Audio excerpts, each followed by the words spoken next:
Cantiga sombria, a maldição da roda que encanta.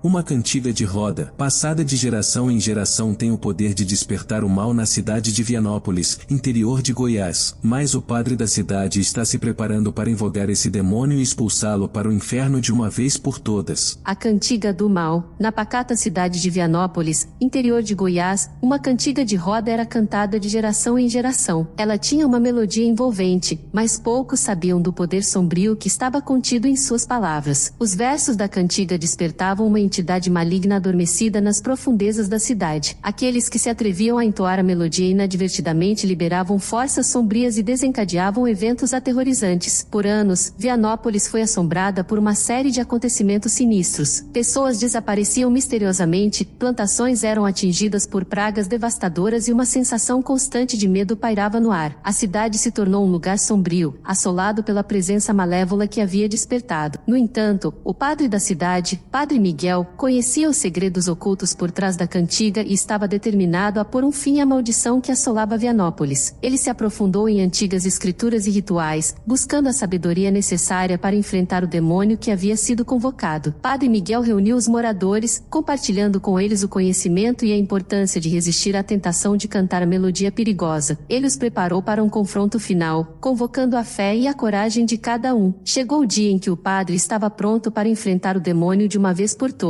A cidade se reuniu na praça central, formando um círculo ao redor do padre e recitando orações poderosas. Enquanto a cantiga amaldiçoada era entoada em suas vozes, o padre Miguel começou um ritual de invocação. Ele enfrentou o demônio com determinação, lançando palavras sagradas e símbolos de proteção. Uma batalha épica se desenrolou, com o padre lutando contra as forças malignas que buscavam dominar a cidade. O poder da fé e da resistência foi a arma que ele empunhou contra o mal. Após uma intensa luta, o demônio foi enfraquecido pelas palavras sagradas do padre e pelas energias positivas emanadas pelos moradores. Com o último esforço, Padre Miguel selou o demônio em seu reino infernal, onde não poderia mais causar estragos em Vianópolis. A cidade finalmente respirou aliviada, libertada do mal que havia assombrado suas vidas por tanto tempo. Padre Miguel se tornou um símbolo de esperança e coragem, mostrando às pessoas o poder da fé e da união para superar a escuridão. A cantiga de roda, uma vez temida e perigosa, foi banida da memória da cidade. Em seu lugar, nasceram canções de alegria e celebração, trazendo renovação e paz para Vianópolis. E assim, a cidade se ergueu das sombras, fortalecida pela experiência e pronta para prosperar. Os moradores de Vianópolis se uniram em um espírito de comunidade, trabalhando juntos para reconstruir o que havia sido danificado pela presença maligna. Padre Miguel, reconhecido como um herói, continuou a liderar a cidade em sua busca por cura e renovação. Ele dedicou-se a fortalecer os laços da comunidade e promover a reconciliação entre os moradores que haviam sido afetados pelo mal. Com o tempo, Vianópolis se transformou em uma cidade próspera e vibrante, conhecida por sua resiliência e espírito de união. As pessoas se sentiam seguras e protegidas, sabendo que tinham superado uma grande adversidade juntos. A cantiga de roda, agora relegada ao esquecimento, tornou-se apenas uma lembrança distante do passado sombrio da cidade. As novas gerações cresceram sem medo do seu poder, pois aprenderam a importância de evitar os perigos desconhecidos. Padre Miguel continuou a servir como guia espiritual da cidade, transmitindo lições de compaixão, perdão e amor ao próximo. Sua presença e sabedoria trouxeram esperança e inspiração para os moradores, que buscavam seguir em frente com coragem e determinação. A história de Vianópolis e sua batalha contra o mal se espalhou além das fronteiras da cidade. Ela se tornou um exemplo de superação e resistência, inspirando outras comunidades a enfrentar seus próprios desafios com fé e união. Enquanto o tempo passava, a cantiga de roda foi gradualmente esquecida, perdendo seu poder destrutivo. A cidade se tornou um lugar de harmonia, onde as crianças brincavam despreocupadas, sem medo do passado assombrado. E assim, Vianópolis encontrou a redenção e a paz que tanto almejava. O mal foi derrotado, mas sua história serviu como um lembrete constante da importância da união, da resiliência e da fé na superação dos obstáculos mais sombrios. Até hoje, a cidade celebra anualmente a vitória sobre o mal, relembrando a coragem daqueles que enfrentaram o demônio e agradecendo pela renovação que seguiu. Reze para dormir, implore para acordar.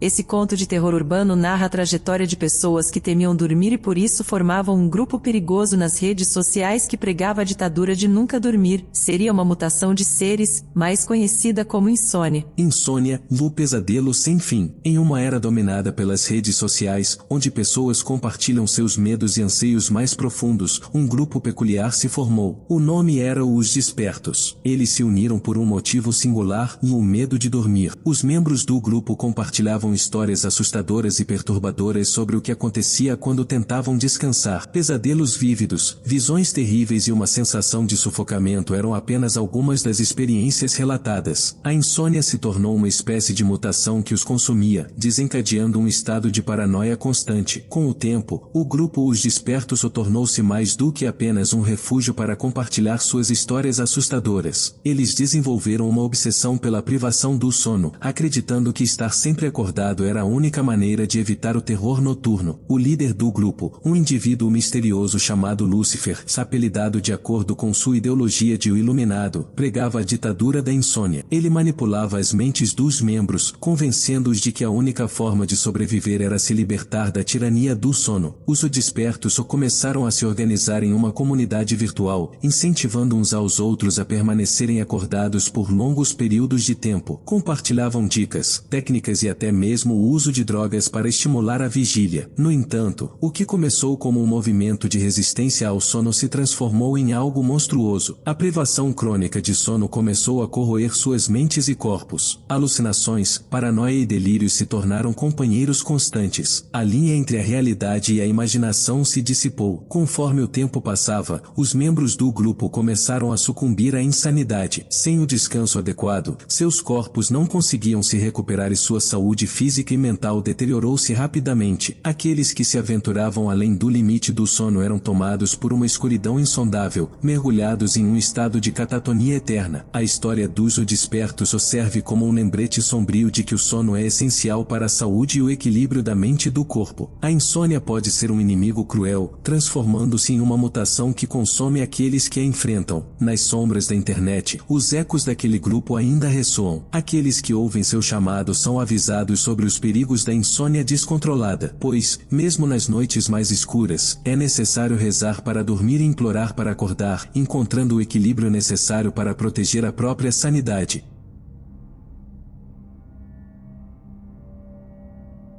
Sombrias lendas urbanas, a maldição da loira do banheiro. Tudo aconteceu quando um grupo de crianças resolveram assustar os pequenos, contando histórias de fantasmas. Assim os pobres teriam medo de ficar sozinhos no banheiro da escola. Mas o medo foi geral, e a energia que desprendia de seus corpos e mentes acabou plasmando um fantasma terrível, também conhecido como a loira do banheiro. A loira do banheiro, uma história de terror. Era uma tarde chuvosa e sombria na pequena cidade. Um grupo de crianças estava reunido na escola, entediadas com a falta de atividades. Com a imaginação fértil e uma pitada de maldade, decidiram contar histórias assustadoras para assustar os mais novos e fazer cada criança contribuiu com seu relato arrepiante. Fantasmas, espíritos vingativos e criaturas aterrorizantes foram mencionados, alimentando a atmosfera de medo. Enquanto as histórias eram compartilhadas, uma energia intensa e sombria preenchia o ambiente. À medida que as narrativas assustadoras ganhavam vida na mente das crianças, a energia negativa se concentrava, uma força sobrenatural começou a se manifestar, uma presença maligna que absorvia o medo e a ansiedade que emanavam dos pequenos. De repente, uma figura pálida e sinistra surgiu no banheiro da escola, emergindo das sombras. Seus cabelos loiros estavam molhados e emaranhados, colando-se ao rosto pálido. Seus olhos eram vazios, transmitindo uma sensação de pura maldade. A loira do banheiro havia sido criada pela imaginação macabra das crianças, alimentada pelo medo que permeava o ambiente. Ela se tornou uma entidade sobrenatural, aprisionada no banheiro da escola, em busca de vingança por ter sido invocada pelos pequenos. A partir desse momento, a loira do banheiro se tornou uma lenda urbana, assombrando os corredores da escola. Os alunos mais corajosos ousavam desafiar a entidade, adentrando o banheiro para testemunhar sua presença. Alguns afirmavam ouvir seu choro distante, enquanto outros alegavam sentir uma presença gelada ao seu redor. O medo se espalhou pela escola e a história da loira do banheiro se tornou uma fonte constante de pesadelos e arrepios. Os pequenos que antes pretendiam assustar seus colegas se arrependeram amargamente de suas ações, pois agora viviam com medo constante. A loira do banheiro se tornou uma sombra perpétua na escola, lembrando a todos que as ações têm consequências. As crianças aprenderam uma valiosa lição sobre o poder do medo e a manifestação de suas próprias criações assustadoras. Até hoje, a lenda da loira do banheiro persiste, assombrando os corredores daquela escola. E aqueles que ousam entrar no banheiro à meia-noite, ainda podem sentir a presença gelada e ouvir os sussurros aterrorizantes da entidade que se originou da imaginação distorcida de crianças inocentes.